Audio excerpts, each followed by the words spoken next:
Oke, sekarang kita akan coba praktekkan ya tentang bagaimana cara mencari teori.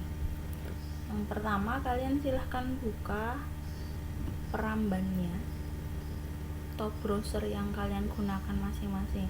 Boleh Mozilla, boleh Google, boleh pakai Safari, atau pakai yang lain, Internet Explorer. Kalau misal masih pakai Internet Explorer, silahkan.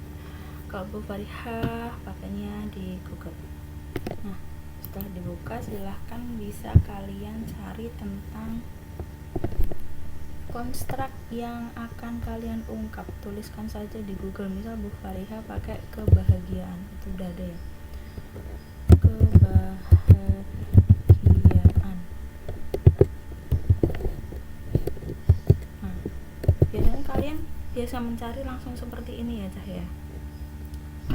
Kalau caranya seperti ini, maka yang muncul banyak sekali. Ada Wikipedia muncul, kemudian ada, nggak tersortir menurut saya lebih suka menggunakan kata yang lebih spesifik lagi. Bu Farihah itu kalau nyari teori biasanya pakai jurnal. Kalian bisa menyembuhkan ini, kebahagiaan titik jurnal gitu ya. Nah, ini sudah mulai muncul jurnal-jurnalnya. Ciri-cirinya dari mana Bu? Nih ada journal.uin.sgd, ini berarti jurnal. Medianality.com itu ya, ini jurnal komunika. Academic Journal, jurnal UAD. ResearchGate itu biasanya memang digunakan untuk mempublish hasil-hasil penelitian. ResearchGate. Kalau enggak, biasanya itu ada yang cari di Google Scholar.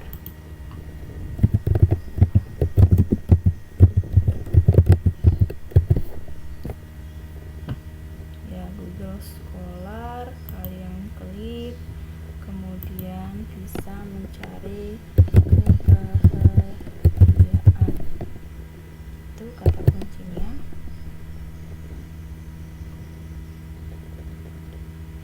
Nah, ini banyak sekali hasil penelitian kebahagiaan pada perempuan, religius, dan kebahagiaan, psikologi positif, pendekatan saintifik menuju kebahagiaan, banyak sekali ya. Faktor-faktor kebahagiaan di tempat kerja, pengalaman spiritual dan kebahagiaan.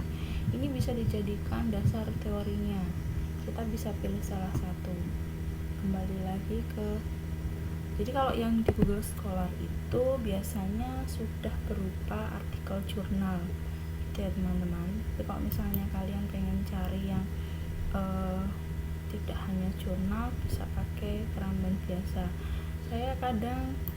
Tapi kadang ada gini juga, ada artikel yang tidak masuk ke dalam Google Scholar. Saya kadang mencarinya gini, kebahagiaan titik jurnal, atau kalau tidak saya sering gini, kebahagiaan titik PDF.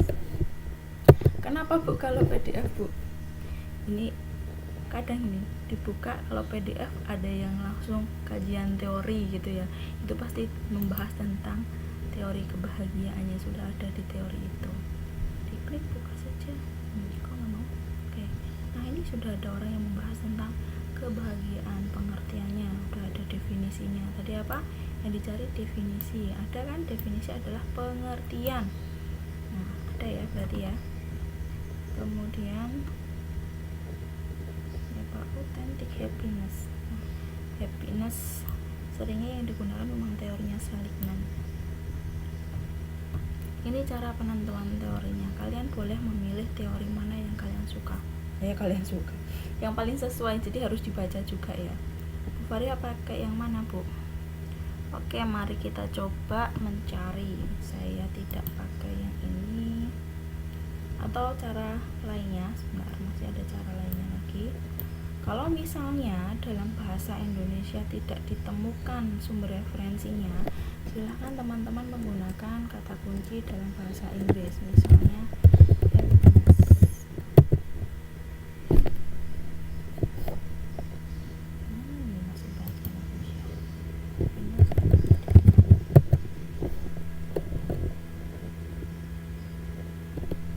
konsep happiness dan pengukurannya, ini sudah ada.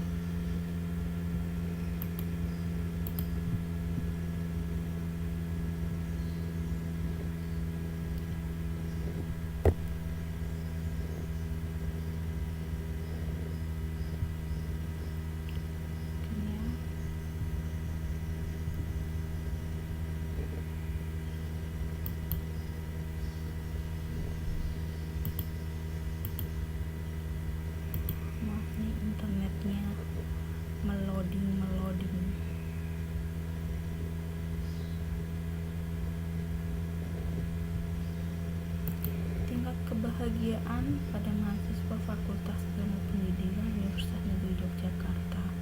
Oh, penelitiannya anak BK.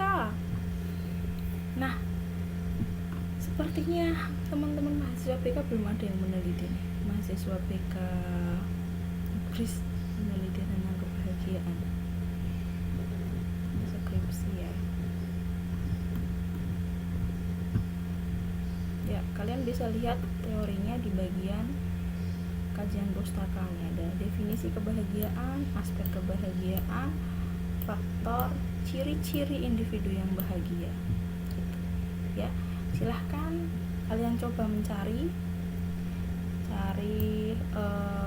teori yang sesuai dengan konstruk yang akan kalian ukur. Tentukan ada definisinya, ada aspeknya, ada ciri-cirinya. Gitu. Kenapa, Bu? Karena itu nanti yang akan kita jadikan dasar dalam penyusunan blueprint di episode berikutnya. Terus bagaimana, Bu? Oke, saya mau ambil dari ini ya, dari kajian teorinya skripsi ini. Bu, kok ngambil dari skripsinya orang? Gila, ben cepet deh. Tapi kalau nanti kalian membuat skripsi, kalian tidak boleh mengambil teori dari skripsinya orang lain. Silahkan cari jurnalnya saja.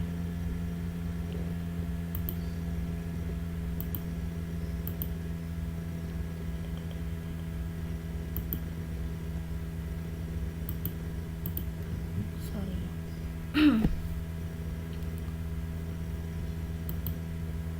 Oke, Bu Fariha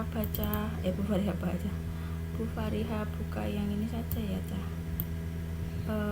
Teori yang sudah saya peroleh ya. Ini teori yang sudah Bu Fariha peroleh.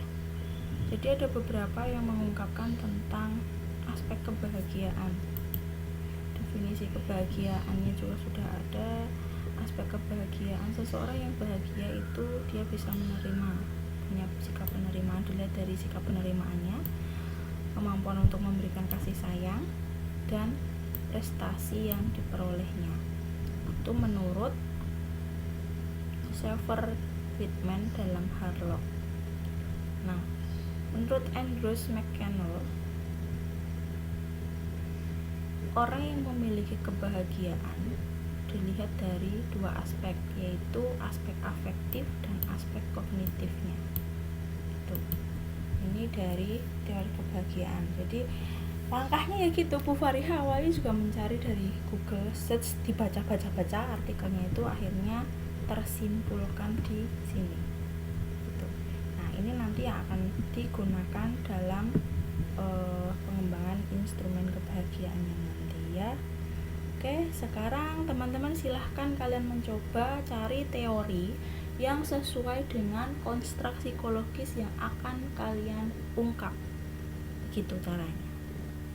Oke, ini materinya akan Bu Fariha upload di Spada ya. Bu Fariha upload di Spada, kemudian silahkan ikuti langkah perkuliahan selanjutnya.